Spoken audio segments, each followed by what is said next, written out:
Lily, একটা কথা কি জানো,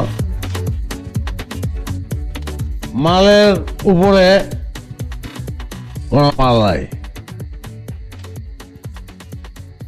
ইম্পর্টেন্স অফ মাল, মালের গুরুত্ব সবাই বোঝে না।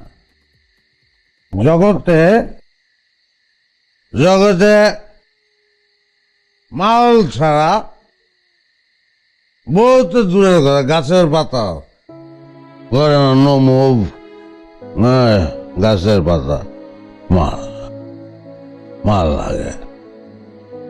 আমি আমি আমার রেজাল্ট ভালো, আমি পড়াশোনা জানা লোক, আমি কি ইম্পর্টেন্স অফ মাল সেটা আমি বুঝবো না? হ্যাঁ, আমি বলো